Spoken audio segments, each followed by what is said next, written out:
Baik saudara, hari ini kita melanjutkan seri khotbah kita, Mujizat di Pondok Kecil. Ini adalah seri yang keempat, Mujizat di Pondok Kecil. Pondok kecil yang dimaksudkan adalah pondoknya Simon Petrus. Mujizat yang dimaksudkan adalah mujizat penyembuhan ibu mertua Petrus. Sekali lagi kita melihat teks kita. Matius 8, 14, 15. Setibanya di rumah Petrus, Yesus pun melihat ibu mertua Petrus terbaring karena sakit demam. Maka dipegangnya tangan perempuan itu, lalu lenyaplah demamnya.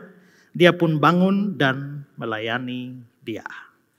Ini adalah part 4. Saya secara ringkas mengulang part-part sebelumnya supaya kita mendapatkan gambaran alur pembahasan kita. Pada part 1 saya membahas soal ibu mertua Petrus yang sakit. Ibu mertua Petrus yang sakit. Kalau Petrus punya mertua, berarti dia menikah. Ya, dia seorang rasul dan seorang hamba Tuhan, dan dia menikah. Dan sekali lagi itu berarti bahwa seorang rohaniwan, seorang hamba Tuhan itu boleh menikah. Nah, dia juga mendapatkan problem di rumahnya karena ibu mertuanya sakit. Dia seorang rasul, dia seorang pengikut Kristus, seorang hamba Tuhan. Tapi ternyata masalah masuk juga di rumahnya. Dan ini mengajar kita bahwa menjadi seorang percaya, menjadi seorang pengikut Tuhan yang setia, pelayan Tuhan, bukan jaminan bahwa hidup kita, rumah kita bebas dari segala macam kesulitan, persoalan-persoalan hidup. Kita tidak berbeda dengan orang-orang yang tidak percaya yang bisa mengalami kesulitan-kesulitan hidup. Kita pun bisa mengalaminya. Pada part yang kedua kita membahas soal tindakan Yesus pada waktu ibu mertua Petrus sakit. Mereka mengundang Yesus ke rumahnya dan Yesus pergi menyembuhkannya. Dilihat dari konteksnya, Yesus baru saja melakukan serangkaian pelayanan yang pasti sangat melelahkan dia sebagai manusia. Dia baru mengajar di rumah ibadah. Dia baru membuat mujizat mengusir setan dari orang yang kerasukan. Lalu dalam perjalanan dia juga menyembuhkan seorang hamba dari seorang perwira di Kapernaum. Dia sangat sibuk pada hari Sabat itu. Dan ketika waktunya untuk beristirahat, datanglah permintaan berkaitan dengan sakitnya ibu mertua Petrus. Tapi Yesus rela mengabaikan kepentingan pribadinya dan mengutamakan pelayanannya terhadap orang-orang yang membutuhkan. Sebelum ini dia mengajar di rumah ibadah dan mendapatkan ketakjuban dari banyak orang. Waktu dia mengusir setan dari orang yang kerasukan di dalam rumah ibadah, dia mendapatkan rasa takjub orang-orang. Tadinya mereka takjub karena dia mengajar seperti orang yang berkuasa, tidak seperti ahli Taurat. Lalu mereka heran juga bagaimana bisa setan-setan takluk kepada orang ini. Dia melakukan juga mujizat menyembuhkan dari jarak jauh terhadap hamba perwira di Kapernaum. Semua yang dia lakukan menjadi sorotan massa di mana dia mendapatkan kekaguman dan rasa takjub. Tapi begitu dia masuk di rumah pondok kecilnya Simon Petrus, dia melakukan mujizat di sana. Tidak ada yang meliput, tidak ada yang menyorotinya, tidak ada live streaming di sana. Sehingga pasti dia tidak mendapatkan ketakjuban, kekaguman seperti yang dia lakukan sebelumnya. Tapi dia tetap melakukan. Karena dia melakukannya bukan demi ketakjuban. Dia melakukannya bukan demi kekaguman orang-orang. Dia melakukannya karena kasih. Hari ini banyak orang melayani bukan karena kasih. Hanya supaya menjadi objek dari ketakjuban dan kekaguman orang-orang. Yesus tidak demikian. Pada part yang ketiga, saya sudah membahas mujizat yang Yesus lakukan. Dan dalam bagian ini 2 catatan penting saya berikan. Pertama, Yesus melakukan penyembuhan ini dengan sangat mudah dan sederhana. Dia memegang tangan perempuan itu, membangunkannya, menghardik demamnya, dan sakitnya selesai.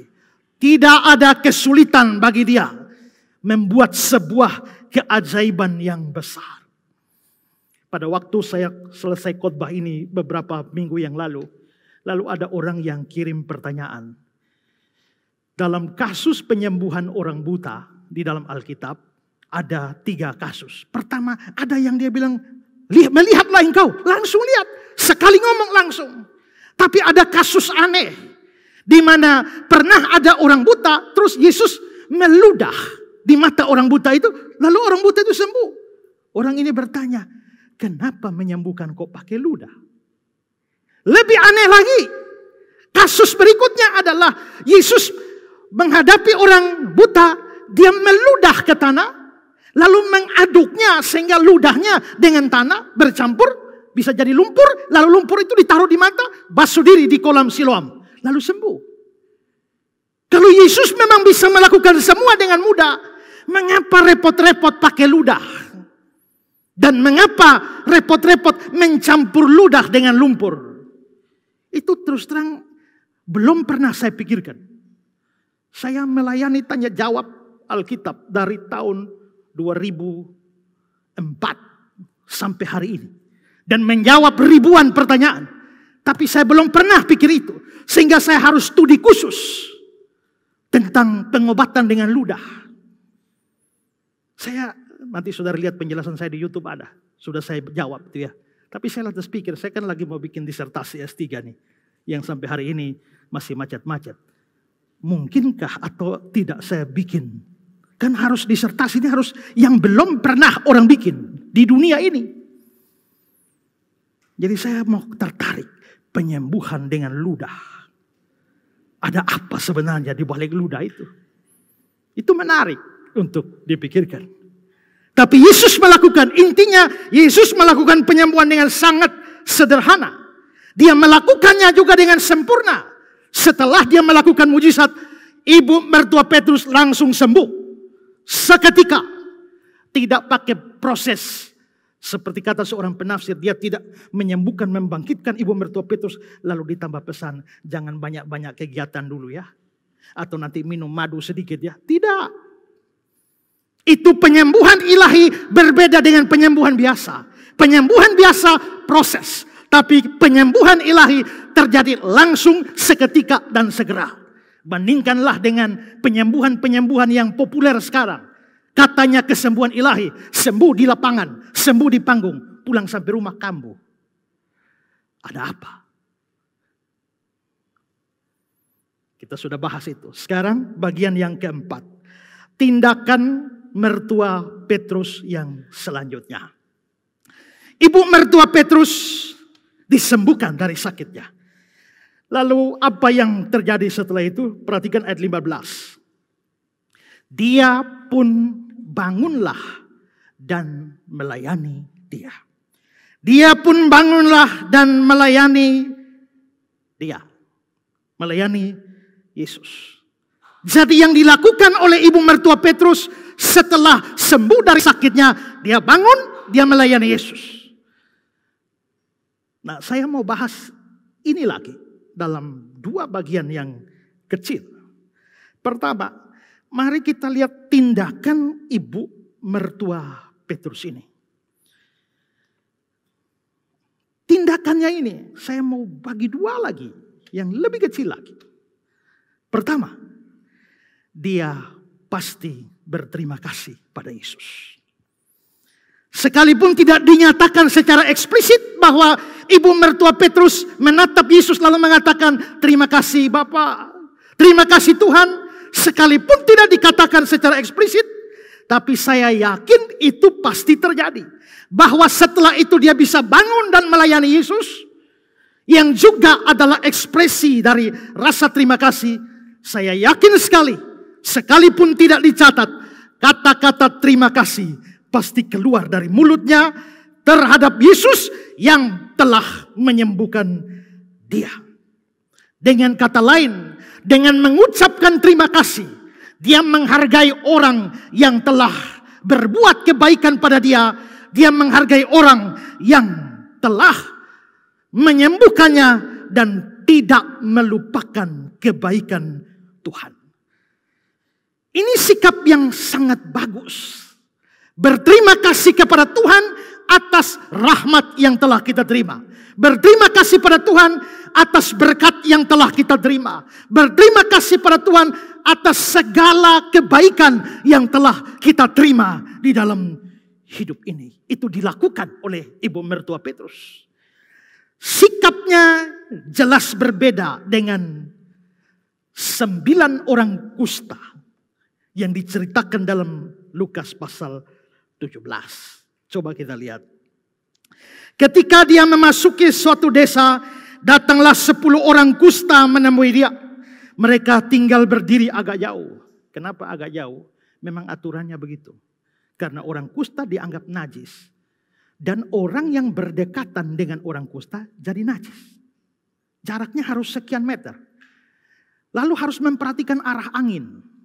Kalau angin dari sana, saya dari sini. Saya orang kusta di sini, angin dari sini. Begitu anginnya melewati saya yang kusta, semua saudara di situ kusta semua, bukan kusta semua, menjadi atau kotor secara hukum. Ya. Itulah sebabnya dibikin aturan orang kusta harus punya jarak dengan orang yang sehat. Dan kadang-kadang orang tidak tahu mereka kusta. Karena itu orang kusta diberikan pakaian khusus. Baju seragam kusta. Dan untuk meyakinkan orang-orang supaya tidak menjadi najis dengan mereka. Maka tiap kali jalan, kalau lihat ada orang di sana langsung najis, najis, najis. Supaya orang itu tahu ini kusta. Langsung menghindar. Nah, karena itu dikatakan 10 orang kusta itu berdiri agak jauh. Mereka takut itu menajiskan Yesus. Mereka berteriak, Yesus, Guru, kasihanilah aku. Lalu dia memandang mereka dan berkata, pergilah, perlihatkanlah dirimu pada imam. Dan sementara mereka di jalan, mereka menjadi tahir.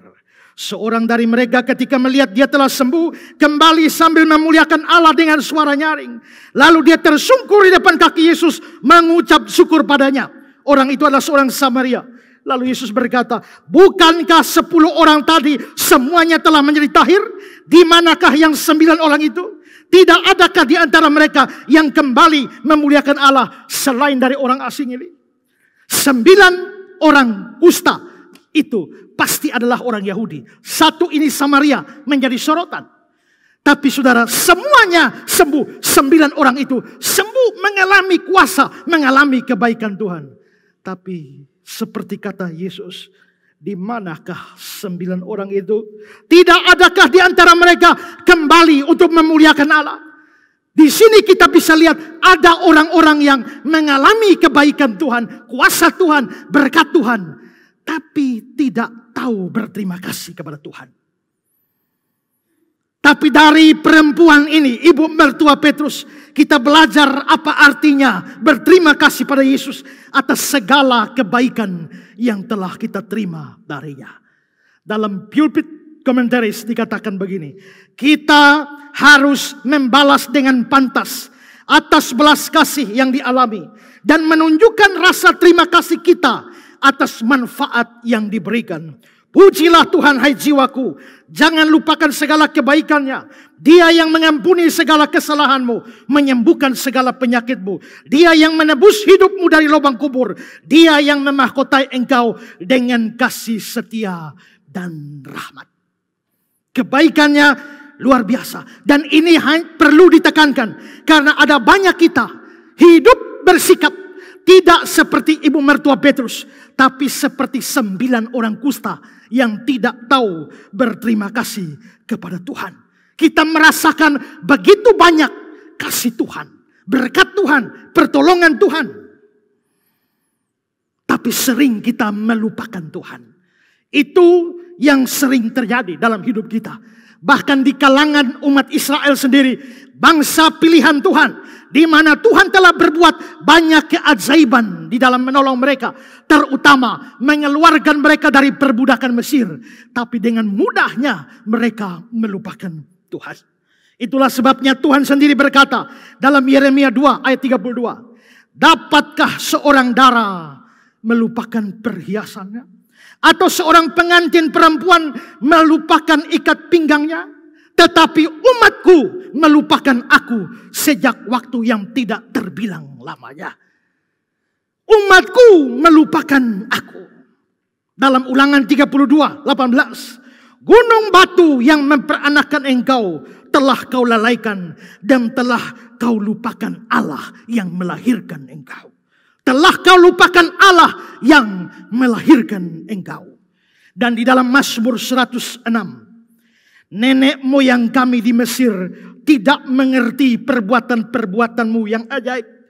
Tidak ingat besar kasih setiamu. Ayat 10. Demikianlah diselamatkannya mereka dari tangan pembenci, ditebusnya mereka dari tangan musuh. Air menutupi para lawan mereka, menunjuk pada Firaun dan tentara Mesir ditutup di Laut Tebrau. Ya, air menutupi para lawan mereka, seorang dari mereka tiada tinggal. Tetapi segera mereka melupakan perbuatan-perbuatannya. 21. Mereka melupakan Allah yang telah menyelamatkan mereka, yang telah melakukan hal-hal yang besar di Mesir. Banyak orang sering melupakan perbuatan-perbuatan Allah yang besar dalam hidup mereka. Tapi tidak demikian dengan ibu mertua Petrus. Dia orang yang tidak melupakan kebaikan Tuhan.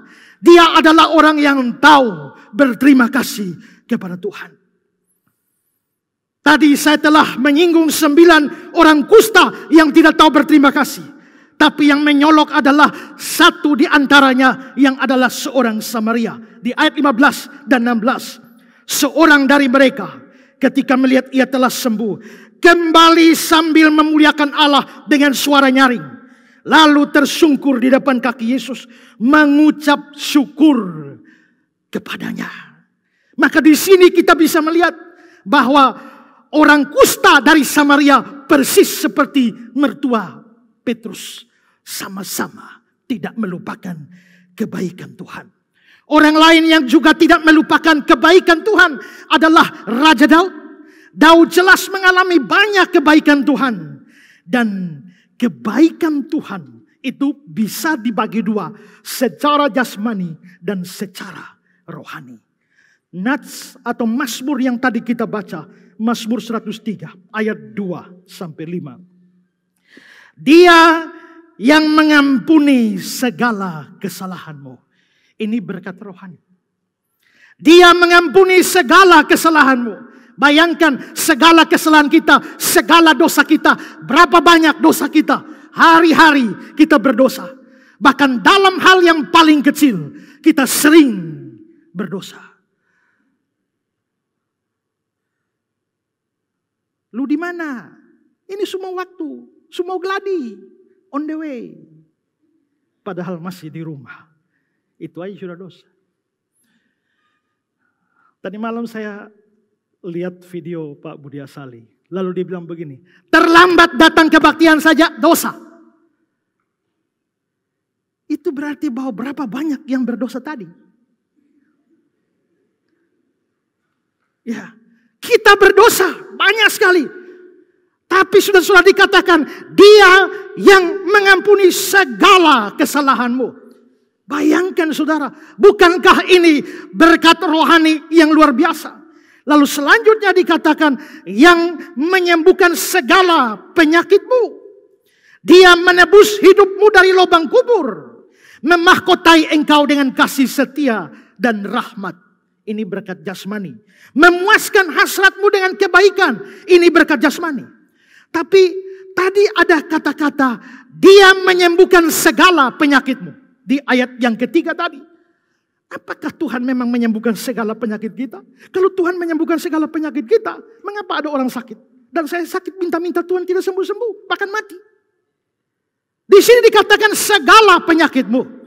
Dan banyak orang bingung dengan ayat ini. Tapi sebenarnya saudara, di sini penyakit yang dibicarakan itu bukan penyakit jasmani. Karena kalau penyakit jasmani menjadi salah. Karena dikatakan Tuhan menyembuhkan segala penyakitmu. Tidak. Ayat Mazmur ini ditulis dalam apa yang disebut sebagai paralelisme Ibrani. Dalam puisi Ibrani. Dikenal namanya paralelisme. Satu kalimat kedua, kalimat pertama dan kalimat kedua sama artinya. Tapi kalimat kedua menjelaskan apa yang dimaksudkan dalam kalimat pertama. Itu namanya paralelisme Ibrani. Muncul di dalam doa Bapa kami. Datanglah kerajaanmu, jadilah kehendakmu. Apa artinya datangnya kerajaanmu? Artinya adalah jadilah kehendakmu. Nah, hal yang sama terjadi di sini. Perhatikan ayat 3. Dia yang mengampuni kesalahanmu, yang menyembuhkan segala penyakitmu. Ini paralelisme. Itu artinya menyembuhkan segala penyakit sama arti atau mau menjelaskan mengampuni segala kesalahan. Maka mengampuni disamakan dengan menyembuhkan, kesalahan disamakan dengan penyakit. Maka penyakit di sini bukan penyakit jasmani. Artinya dia menyembuhkan segala penyakitmu sama artinya dengan dia mengampuni segala kesalahan. Bukankah dosa kita, kesalahan kita dianggap sebagai penyakit? Itulah sebabnya dalam Yesaya 53, oleh bilur-bilurnya kamu telah sembuh. Bukan sembuh secara jasmani, sembuh secara rohani. Seperti dalam Amazing Grace. Olehnya aku sembuh. Bukan sakit kanker atau apa yang sembuh. Sembuh sebagai orang berdosa. Itu berarti bahwa Daud mengalami kebaikan Tuhan yang banyak. Mengampuni kesalahannya. Dan juga itu berkat rohani. Tapi ada kata-kata dia menebus hidupmu dari lubang kubur. Kata menebus sudah pasti berkaitan dengan menebus hidup atau nyawa kita dari kebinasaan kekal. Tapi ada berkat jasmani juga. Kasih setia dan rahmat. Juga ada kata-kata memuaskan hasratmu dengan kebaikan. Betapa banyak kebaikan yang sudah Daud rasakan. Lalu bagaimana responnya? Ayat 1 dan 2-nya. Pujilah Tuhan hai jiwaku. Pujilah namanya yang kudus hai segenap batinku. Pujilah Tuhan hai jiwaku. Jangan lupakan segala kebaikannya. Di ayat 3-5 dia bicarakan segala kebaikan Tuhan. Tapi di ayat 2 sebelumnya dibilang, jangan lupakan segala kebaikan.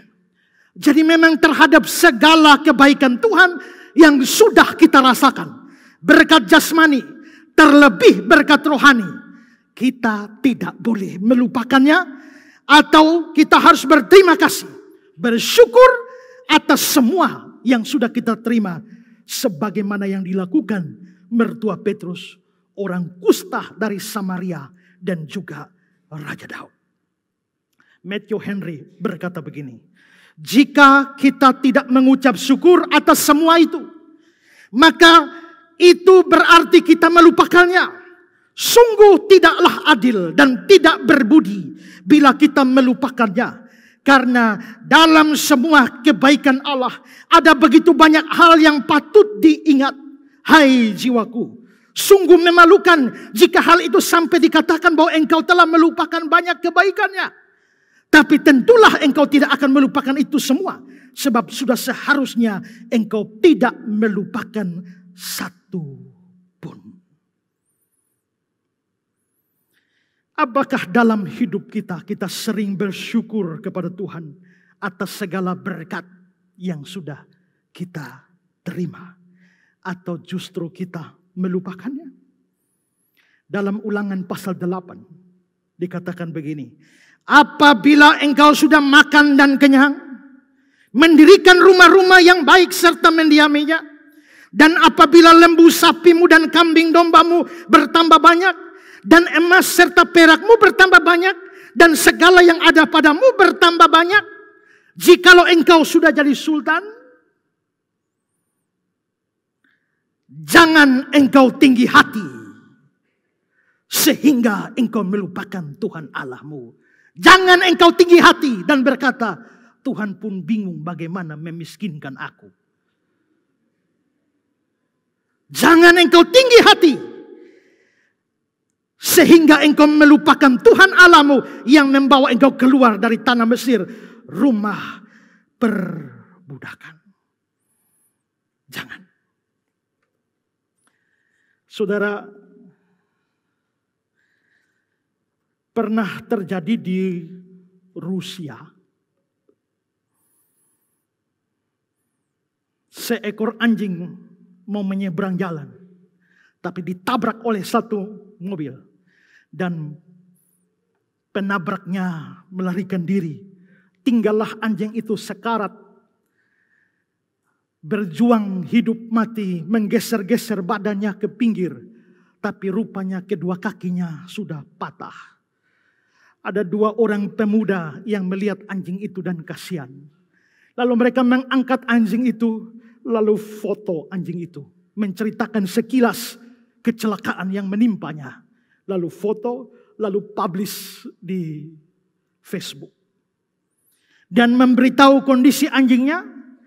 Mereka membawa anjing itu ke rumah sakit hewan. Setelah mempublishnya, mereka informasikan kasusnya, lalu membuka kesempatan pada siapa orang yang mau merawat, yang mau mengobati, membiayai pengobatan, merawatnya, dan memelihara anjing ini setelahnya. Dan setelah itu, seorang perempuan bernama Nina Baranovkaya dari Rusia, dia menyanggupinya. Dan dia membiayai seluruh pengobatan anjing ini di rumah sakit. Dan kakinya patah, harus dioperasi. Dan setelah operasi selesai, dia bawa anjing ini ke rumahnya. Dan dia memberi nama Safi kepada anjing ini. Dan dia mulai melatih anjing ini untuk bisa berjalan. Karena 2 kaki yang sudah patah, dia latih sedemikian rupa. Masalah lain adalah masalah psikologis anjing. Karena setiap kali mendengar bunyi mobil, anjing ini trauma. Maka dia harus menyewa terapis psikologis anjing. Supaya bisa membuat anjing ini kembali normal ketika mendengar suara mobil. Dan dia hidup selama bertahun-tahun dengan anjing ini. Tapi belakangan Nina harus pindah rumah. Dan ketika dia pindah rumah, rumahnya terlalu kecil sehingga tidak memungkinkan untuk memelihara anjing. Maka dengan berat hati Nina memberikan anjing ini dititip kepada seorang temannya yang tinggal kira-kira 300 km dari tempatnya, yakni di Ukraina. Nina tinggal di Rostov, Rusia. Anjing ini dititipkan di Ukraina selama beberapa waktu. Tapi temannya Nina yang dari Ukraina ini selalu mengabari Nina bahwa anjing ini sering hilang. Dan satu kali dia kabari anjing ini sudah hilang. Sekian hari tidak pulang. Dan Nina juga bingung. Dan setelah lewat kira-kira 1 bulan setelah berita kehilangan, Nina pergi ke pasar. Dan tiba-tiba dia merasakan kakinya disentuh oleh sesuatu. Dan dia lihat, dia kaget.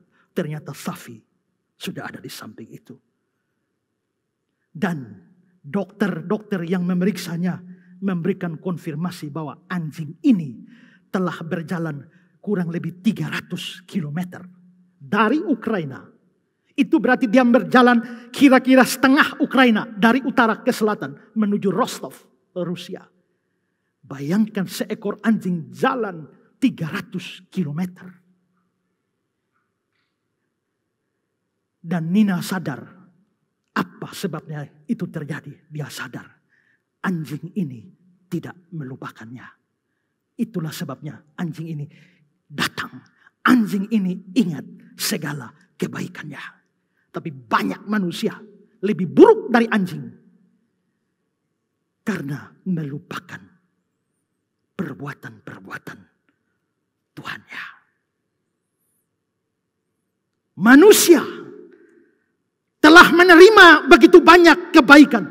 Seandainya orang bukan orang percaya, segala berkat jasmani, napas hidup, makan, minum, pakaian, rumah Tuhan sudah kasih. Tapi lebih-lebih orang percaya, itu mendapatkan berkat yang lebih banyak. Karena kita dapatkan berkat rohani. Terlebih keselamatan diri kita dari kebinasaan kekal. Tapi kita jarang sekali mengucap syukur kepada Tuhan. Maka pelajaran dari ibu mertua Petrus ini harus menyadarkan kita. Kita harus jadi umat Tuhan yang tahu diri dan tahu bersyukur kepada Tuhan. Tapi saudara, saya juga bisa membawa ini kepada relasi horizontal. Jikalau tadi kita mengucap syukur, harus mengucap syukur kepada Tuhan atas segala kebaikannya. Ini relasinya vertikal. Tapi untuk relasi horizontal, ini juga penting mengajar kita harus tahu berterima kasih. Dan jangan melupakan kebaikan-kebaikan orang lain yang pernah kita terima. Ini penting juga ditekankan karena ada banyak orang Kristen telah menerima kebaikan-kebaikan dari sesama mereka, tapi dengan cepat melupakan kebaikan-kebaikan orang itu dan tidak berterima kasih kepada orang-orang baik itu. Yusuf pernah di penjara Mesir. Pada saat yang bersamaan masuk juga ke penjara itu juru minum dan juru roti Firaun. Lalu mereka mimpi aneh. Tapi Yusuf diberikan kemampuan oleh Tuhan untuk tafsir mimpi. Yusuf lalu menafsirkan mimpi keduanya. Dan fokus saya adalah pada juru minum Firaun itu. Dia mimpi aneh, tapi Yusuf menafsir mimpinya. Perhatikan Kejadian 40. Kata Yusuf kepadanya, beginilah arti mimpi itu. Ketiga carang itu artinya 3 hari. Dalam 3 hari ini, Firaun akan meninggikan engkau dan mengembalikan engkau ke dalam pangkatmu yang dahulu. Dan engkau akan menyampaikan piala ke tangan Firaun seperti dahulu kala ketika engkau jadi juru minumnya. Setelah menafsirkan mimpi ini, Yusuf pesan. Karena dia akan kembali ke pangkatnya. Yusuf pesan kepada juru minum itu. Tetapi ingatlah kepadaku. Apabila keadaanmu telah baik nanti. Tunjukkanlah terima kasihmu kepadaku. Dengan menceritakan hal ikhwalku kepada Firaun. Dan tolonglah keluarkan aku dari rumah ini. Dari penjara ini. Tapi apa yang terjadi? Ayat 23. Tetapi Yusuf tidaklah diingat oleh kepala juru minuman itu. Melainkan dilupakannya. Banyak kita hidup seperti juru minum ini. Yang senang menerima kebaikan orang lain. Tapi dengan sangat cepat melupakan kebaikan-kebaikan yang pernah kita terima. Mengomentari dilupakannya Yusuf oleh juru minum ini. Jameson, Fawcett and Brown memberikan komentar seperti ini. Ini adalah sifat manusia. Betapa mudahnya manusia ketika berada dalam kemakmuran melupakan dan mengabaikan orang-orang yang telah menjadi teman mereka dalam kesulitan. Di dalam kesulitan ada banyak orang menjadi teman dan memberikan dukungan, memberikan dorongan, memberikan pertolongan. Tapi begitu mereka berada dalam kemakmuran, mereka segera melupakan dan mengabaikan orang-orang yang menjadi teman dalam kesulitan. Nabi Amos pernah mengecam orang-orang seperti ini. Yang pernah menikmati kebaikan Israel. Tapi setelah Israel mengalami malapetaka kehancuran. Tidak ada yang peduli sama sekali. Amos 6 ayat 6. Saya kutip dalam terjemahan Indonesia sehari-hari. Kamu minum anggur dari gelas yang diisi penuh. Dan kamu memakai minyak wangi yang terbaik. Dapat kebaikan. Tapi kamu tidak bersedih hati atas kehancuran Israel. Waktu Israel jaya, kamu minum anggur dari gelas yang diisi penuh. Dapat kebaikan. Kamu pakai minyak yang terbaik. Dapat kebaikan dari sana. Begitu Israel hancur, kamu tidak bersedih. Bahkan mungkin kamu bersorak-sorai atas kehancurannya. Dengan kata lain, Amos mau berkata, kalian sebenarnya adalah orang-orang yang tidak tahu berterima kasih. Yang tidak menjadi sahabat dalam kesulitan. Tentang rasa tidak tahu berterima kasih ini, pengkhotbah juga berkata dalam pasal 9, 14-15. Ada sebuah kota yang kecil. Penduduknya tidak seberapa. Seorang raja yang agung menyerang, mengepungnya dan mendirikan tembok-tembok pengepungan yang besar terhadapnya. Di situ terdapat seorang miskin yang berhikmat. Dengan hikmatnya dia menyelamatkan kota itu. Tapi tak ada orang yang mengingat orang yang miskin itu. Orang miskin ini sudah berbuat kebaikan menyelamatkan kota. Tapi tak ada orang yang mengingatnya. Celakanya banyak orang Kristen, banyak anak Tuhan melakukan hal yang sama. Dalam hidup ini banyak orang yang hidup dengan sikap tidak tahu terima kasih. Mereka segera melupakan kebaikan orang-orang dan tidak berterima kasih.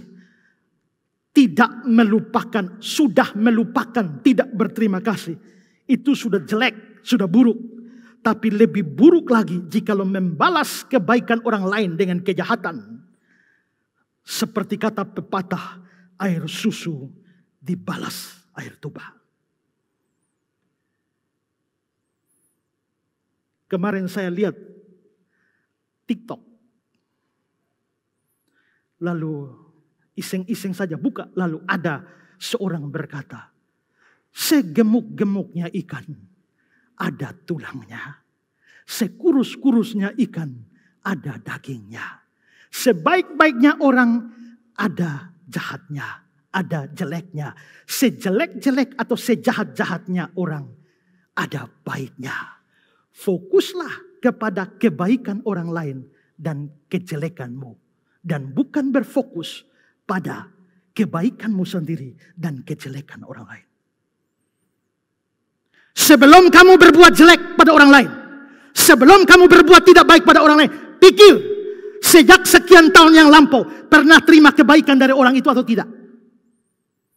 Sebelum kamu mengucapkan kata-kata mengecam sesamamu, pikir pernah menerima kebaikan dari mereka atau tidak. Seandainya dia tidak pernah berbuat baik, bahkan dia pernah berbuat jahat padamu, bukankah kamu harus membalas kejahatan mereka dengan kebaikan? Tapi celakalah kamu jikalau kebaikan kamu terima, tapi kamu balas dengan kejahatan. Itulah sebabnya saya pernah berkata, jikalau kejahatan dibalas kebaikan, itu ilahi. Kebaikan dibalas kebaikan manusiawi. Kejahatan dibalas kejahatan manusiawi. Kejahatan dibalas kebaikan itu ilahi. Tapi kalau kebaikan dibalas dengan kejahatan itu setani.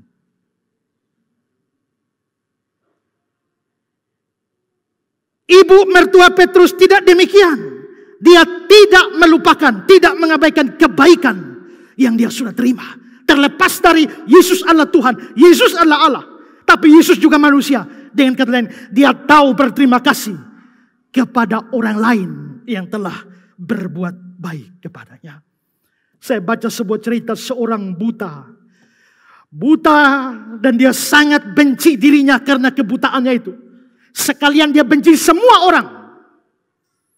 Satu-satunya orang yang tidak dia benci adalah kekasihnya yang terus mendampingi dia. Dan dia berjanji pada kekasihnya, kalau saya sembuh dari kebutaan ini, saya pasti akan menikahi kamu. Tapi bertahun-tahun dia tetap buta. Benci diri, benci semua orang. Hanya menyayangi kekasihnya. Kalau aku sembuh nanti, aku pasti mengawinimu, menikahimu. Dan beberapa tahun kemudian, ada orang yang berbaik hati mendonorkan mata kepada si buta. Dan dioperasi, si buta akhirnya melihat. Begitu si buta melihat, sekian lama dia belum pernah lihat kekasihnya. Dan setelah matanya Bisa melihat dia pergi bertemu kekasihnya. Begitu lihat kekasihnya dia kaget. Ternyata kekasihnya buta. Lalu kekasihnya tanya, bagaimana setelah kamu sudah bisa melihat, masih maukah kamu mengawini aku? Si pemuda itu trauma dan dia menolak pernikahan itu. Dan pergi. Dengan sangat berat hati, si wanita itu memilih meninggalkan si buta yang sembuh itu. Tapi dengan menitipkan sebuah surat. Nota kecil. Ketika si buta yang telah sembuh itu membuka dan membaca. Pesannya hanya satu kalimat. Tolong jaga baik-baik 2 bola mata saya. Rupanya yang donor mata itu adalah kekasihnya. Kebaikan yang luar biasa. Tapi dengan segera dilupakannya kebaikan orang. Pikir ini, sebelum kamu berbuat yang tidak baik pada orang, lihat flashback ke belakang. Adakah kebaikan dia, entah langsung atau tidak langsung, yang membawamu sampai pada hari ini? Kita harus belajar jadi orang Kristen yang tahu berterima kasih. Kedua, 2 yang kecil tadi. Ucapan terima kasih atau syukurnya ibu mertua Petrus diwujudkan melalui pelayanan kepada Yesus. Teks kita tadi mengatakan setelah sembuh dari sakit demamnya, ibu mertua Petrus bangun dan melayani Yesus. Jikalau bagian sebelumnya saya menekankan rasa terima kasihnya, ucapan terima kasih itu penting. Tapi rupanya ucapan terima kasihnya tidak hanya satu ucapan di bibir, tidak. Tapi ucapan terima kasihnya diwujud nyatakan melalui tindakan aktif melayani. Atau boleh dikatakan pelayanannya adalah ekspresi, wujud nyata dari terima kasihnya. Dia menyadari bahwa kesembuhan yang telah dia terima sebenarnya adalah panggilan dia untuk melayani Yesus. Bahkan berkata, segera setelah disembuhkan, maka perempuan itu menyibukkan diri untuk melayani kebutuhan Yesus. Dan perempuan itu menganggap dirinya sebagai benar-benar orang yang disembuhkan untuk melayani. Yesus telah menyembuhkannya. Dan keinginan yang kuat dari perempuan ini adalah mempergunakan kesehatannya yang baru itu untuk manfaat dan pelayanan bagi Yesus serta bagi orang-orang lain. Atau juga seperti kata Henry, karena disembuhkan dengan begitu ajaib, ibu ini segera mengerti apa yang harus diperbuatnya. Orang yang sudah disembuhkan Kristus sangat pantas untuk menjadi hamba-hambanya yang rendah hati dan selalu melayaninya sepanjang hidup. Kesembuhan yang diterimanya membuat dia menjadi hamba yang melayani. Setiap kita pernah rasakan kebaikan dan pertolongan Tuhan seperti sudah saya katakan tadi. Dan di Alkitab banyak contoh orang-orang yang sudah rasakan kebaikan Tuhan selalu hidupnya berujung pada pelayanan kepada Tuhan. Di Yohanes pasal 12 kita berjumpa dengan seorang perempuan bernama Maria dari Betani, saudaranya Marta dan Lazarus. Yesus berkunjung 6 hari sebelum Paskah, dan lihatlah apa yang dilakukan Maria kepada Yesus. Ayat 3. Maka Maria mengambil setengah kati minyak narwastu murni yang mahal harganya, lalu meminyaki kaki Yesus dan menyekanya dengan rambutnya, dan bau minyak semerbak di seluruh rumah itu. Dia mengambil minyak narwastu murni yang mahal harganya, meminyaki kaki Yesus. Minyak ini dikatakan mahal harganya. Kenapa mahal? Karena di dalam International Standard Bible Encyclopedia dikatakan minyak ini bukan made in Israel. Ini made in India. Karena dibuat dari satu tanaman yang hanya ada di India. Itulah sebabnya minyak ini minyak impor. Dan ini membuat minyak ini mahal. Seberapa mahal? Kita bisa lihat dari kalkulasi Yudas Iskariot di ayat yang keempat dan 5. Tetapi Yudas Iskariot berkata, mengapa minyak narwastu ini tidak dijual 300 dinar? Yudas langsung bisa taksir harga 300 dinar. Itu mahal? Mahal. Kenapa mahal? Karena kalau saudara melihat di dalam Matius 20 cerita tentang perumpamaan penggarap kebun anggur, Tuhan di sana memberikan kesepakatan dengan para pekerja. Kerja dari 6 pagi sampai 6 sore, 1 hari penuh di kebun anggur. Upahnya sehari sedinar. Buruh harian kerja 12 jam, 1 dinar. Minyak ini 300 dinar. Berarti untuk seorang pekerja harian, dia butuh 300 hari kerja. Atau boleh dianggap gaji 1 tahun, potong hari Sabat. Untuk bisa membeli minyak narwastu ini. Minyak ini sangat mahal. Tapi Maria persembahkan di kaki Yesus. Wajar Yudas bilang, ini pemborosan. Tapi pertanyaannya, mengapa Maria rela memberikan sebanyak itu, semahal itu di kaki Yesus? Karena Maria pernah rasakan kebaikan Tuhan. Kebaikan apa? Ini Yohanes 12. Kalau saudara geser satu pasal, Yohanes 11. Yohanes 11, Yesus membangkitkan Lazarus. Siapa Lazarus? Saudara laki-lakinya, Maria. Lazarus mati sudah 4 hari. Yesus datang panggil Lazarus keluar. Yesus berbuat mujizat kebaikan luar biasa. Membangkitkan orang mati. Minyak narwastu murni memang mahal harganya. Tapi mahal mana sama nyawa Lazarus? Tidak ada artinya apa-apa. Karena Yesus sudah berbuat begitu kebaikan yang banyak. Maria tidak pernah perhitungkan harga dengan Yesus. Tapi kita banyak perhitungkan harga, bukan? Apalagi ada dukungan.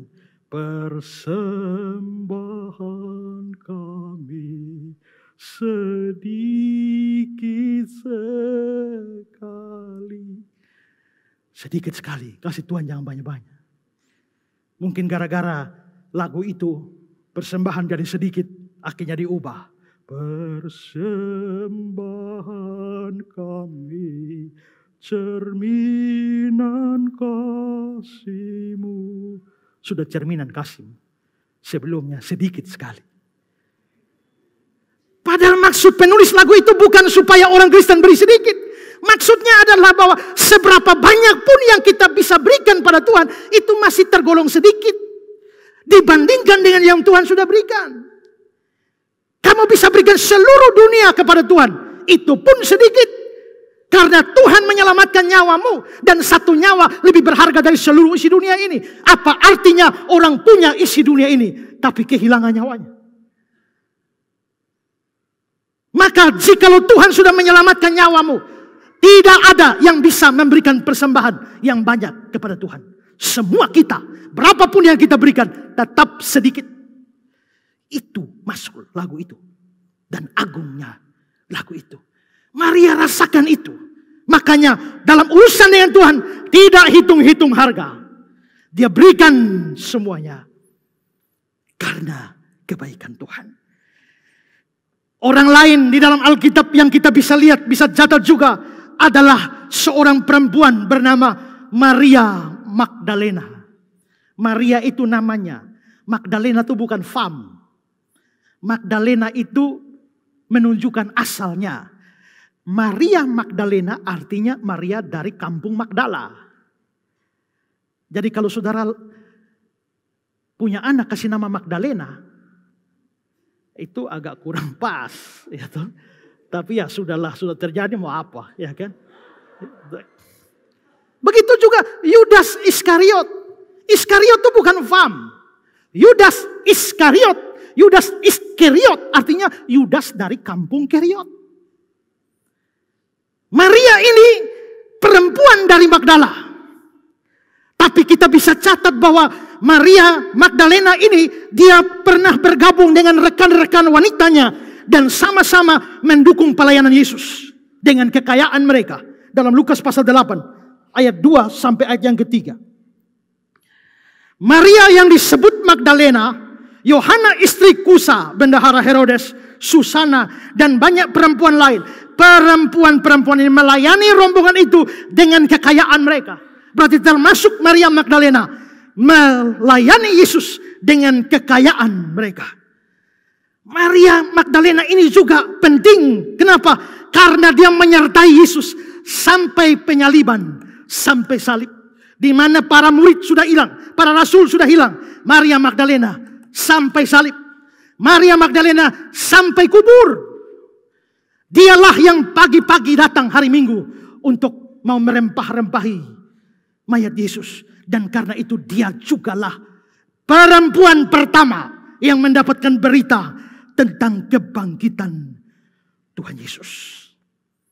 Maria begitu melayani Tuhan, setia kepada Tuhan. Dalam keadaan tidak enak seperti salib dan kubur. Tapi pertanyaan kita adalah, mengapa dia bisa melayani dan setia seperti itu? Karena dia pernah rasa kebaikan Tuhan juga. Kebaikan apa? Markus 16 ayat 9. Setelah Yesus bangkit pagi-pagi hari pertama minggu itu, dia mula-mula menampakkan diri kepada Maria Magdalena. Daripadanya Yesus pernah mengusir 7 setan. Rupanya dia pernah dirasuk oleh 7 setan. Banyak penafsir mengatakan angka 7 di sini bukan simbolis. Bukan harfiah, tapi simbolis. Angka 7 biasa menunjuk pada angka sempurna. Sehingga 7 menunjukkan satu jumlah yang penuh dari sesuatu. Itu berarti bisa lebih daripada 7 setan secara harfiah. Jangan heran seorang manusia bisa dirasuki oleh banyak setan. Lukas 8, 27-30. Setelah Yesus naik ke darat, datanglah seorang laki-laki dari kota itu menemui dia. Orang itu dirasuki setan-setan. Berarti ada banyak setan. Ayat 30. Yesus bertanya kepadanya, siapa namamu? Jawabnya, Legion. Karena ia kerasukan banyak setan. Siapa namamu? Legion. Legion itu apa? Istilah militer Romawi. Seperti pasukan. 1 legion isinya 6.000 tentara. Kalau orang ini bernama, setan ini bernama Legion, karena ia kerasukan banyak setan, berarti di dalam dia ada 6.000 setan.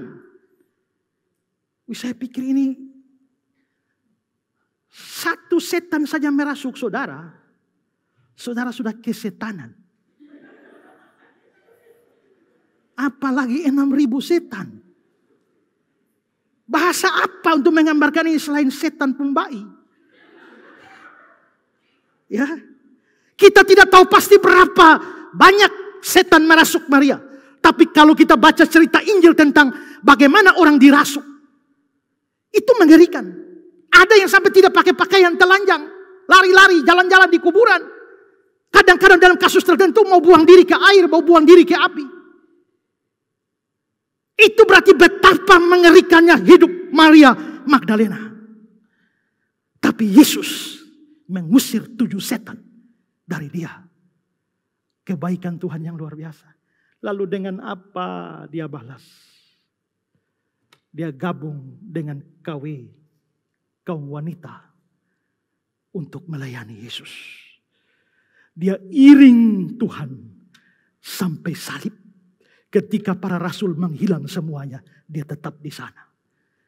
Dia tetap menangisi di sana. Dan minggu Paskah, dia juga lah hadir di sana. Kenapa? Karena dia pernah rasa kebaikan Tuhan. Semua ini menunjukkan bahwa semua mereka yang sungguh-sungguh merasakan kebaikan Tuhan, itu hidupnya harus berujung pada pelayanan. Dan ini harus menjadi teladan bagi kita. Matthew Henry berkata, kalau Kristus memberikan sebuah kehidupan baru dalam bentuk pemulihan dari penyakit, dia merencanakan dan berharap bahwa kehidupan itu adalah kehidupan baru yang sesungguhnya agar kita dapat lebih banyak meluangkan waktu melayani dia untuk kemuliaannya. Jika penyakit dihardik dan kita bangun dari ranjang sakit, kita harus bertekad melayani Kristus.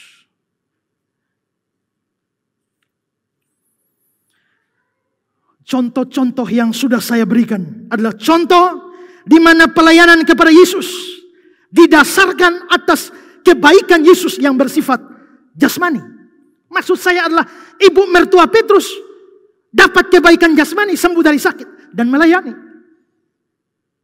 Maria mendapat kebaikan jasmani dari Yesus karena saudaranya dibangkitkan. Maria Magdalena mendapat kebaikan bersifat jasmani, dilepaskan dari 7 setan. Tapi saudara-saudara, ada kebaikan yang lebih besar dari kebaikan jasmani, yaitu kebaikan rohani. Seperti kata Daud tadi, Dia mengampuni segala kesalahanmu, menyembuhkan segala penyakitmu.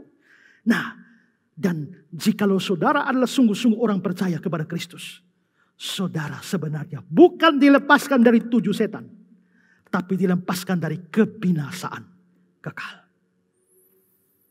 Orang yang belum percaya Yesus tak mungkin dapat hidup kekal. Orang yang tidak sungguh-sungguh terima Yesus sebagai juru selamat dan Tuhan tak mungkin bisa pergi ke surga. Biarpun dia Kristen KTP saja. Tapi setiap orang yang sungguh-sungguh Kristen sejati, yang pernah buka hati menyambut Yesus sebagai juru selamat dan Tuhan, dia pasti dapatkan hidup kekal dan tidak akan dihukum. Itu berkat yang lebih besar. Dan kalau berkat yang terbesar ini sudah kita dapat, tidakkah itu harus berujung dengan pelayanan kepada Yesus? The Hir bilang, apabila Tuhan Yesus membebaskan badan kita dari penyakit dan roh kita dari penyakit dosa, maka kita terpanggil untuk membalas kebaikan Yesus dengan jalan melayani Dia, seperti yang dilakukan ibu mertua Petrus. Profesor Richardson berpendapat hal itu diajarkan dengan sengaja dalam cerita ini. Atau kata-kata Edenay, akhir dari keselamatan adalah pelayanan. Masing-masing dapat melayani Kristus dengan cara terbaik menurut kemampuannya sendiri. Kalau kamu rasakan kebaikan Tuhan, layani Tuhan sungguh-sungguh. Jadi pemusik sungguh-sungguh. Jadi guru sekolah minggu, jadi guru sekolah minggu sungguh-sungguh. Jadi penyanyi, WL, singer, lakukan sungguh-sungguh. Choir, paduan suara, vokal group, lakukan sungguh-sungguh. Bukan untuk cari apa-apa. Bukan untuk dapat apa-apa. Tapi karena sudah dapat apa-apa dan banyak dari Tuhan. Itu wujud terima kasih kita pada Tuhan. Kita punya karunia dan kemampuan berbeda. Tapi melayani adalah kewajiban. Pada waktu saya masih melayani di Kediri, Jawa Timur, saya berkhotbah mendorong jemaat untuk melayani. Semua ambil bagian. Dengan karunia, kemampuan, berikan untuk pelayanan. Seorang ibu datang, Pak, saya ini mau melayani Tuhan. Ibu janda. Tapi apa yang saya bisa lakukan? Menyanyi tidak bisa. Tepuk tangan saja fals. Ya, berkhotbah apalagi, sharing firman Tuhan tidak bisa, pimpin pujian tidak bisa, semua saya tidak bisa. Bahkan mau bangun antar kolekte pun gemetar. Jadi apa yang saya bisa lakukan bagi Tuhan? Saya juga waktu itu bingung. Ya, apa manfaat orang ini bagi Tuhan? Ya. Tapi saya lihat-lihat, saya tanya ibu bisa tersenyum? Bisa Pak. Nah itu ibu sudah senyum. Coba ibu senyum sekali lagi. Dia senyum. Bagus. Nah bagaimana kalau mulai minggu depan, sebelum jam kebaktian mulai, ibu sudah standby di muka pintu. Tiap kali orang datang, berikan salaman yang paling hangat dan senyum. Bisa?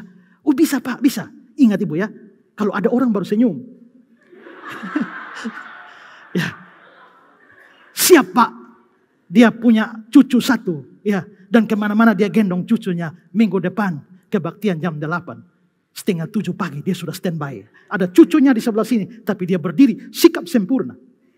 Tangan satu begini, satu pegang ini. Begitu tamu datang dia senyum. Saya bilang, ibu. Semua yang pernah merasakan cinta kasih Tuhan harus berujung dalam pelayanan.